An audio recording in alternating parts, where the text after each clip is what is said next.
Hello, I'm Simon Owens, Assistant Managing Editor at U.S. News and World Report. Here with me is economics reporter Danielle Kurtzleben, and today we're discussing a new report out that ranks U.S. retailers by the amount of sales growth last year.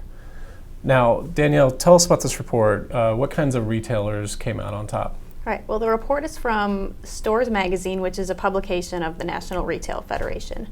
The stores that came out on top, there was a diverse mix, but really there were three categories that really seemed to do well this year. One was grocery stores, especially higher-end grocery stores that market themselves as organic and natural, you might say.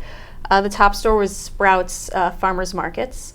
And also you had other stores in there like Whole Foods and Trader Joe's that were among the top 100. Then you had luxury and higher-end clothing stores. You had Michael Kors, you had Lululemon, which sells more expensive yoga wear and running gear. And likewise, then you had wireless stores. You have AT&T, Verizon, and Apple. So stores that sell smartphones. So those are the stores that are really well represented, especially amongst the top 10. And it's interesting that luxury stores are doing so well, especially in this economy. Does that show some kind of divide between who's hurting and who's not? I mean, you might say that. I mean, people who are at the higher end of the wealth spectrum, of course, are going to have more disposable income. But aside from that, stores like Lululemon and Michael Kors and Under Armour, that was another one in the top 10. They tend to inspire brand loyalty. People really like those clothes and they just keep going back for them. Mm-hmm. And to be fair, this was kind of based on percentage growth, right? So they arguably had the highest ground to gain, whereas dollar stores probably were doing decently well despite the recession. Absolutely, yes. And Dollar General and Dollar Tree, they're further down on the list. I believe they're in the 30s, but they did have relatively strong growth as well, just not as strong percentage-wise as some of those more luxury brands. Mm-hmm. And what do you think about these mobile stores? What does that say about the future of the mobile market? I mean, well, it generally shows, in my opinion, just the pervasiveness of smartphones.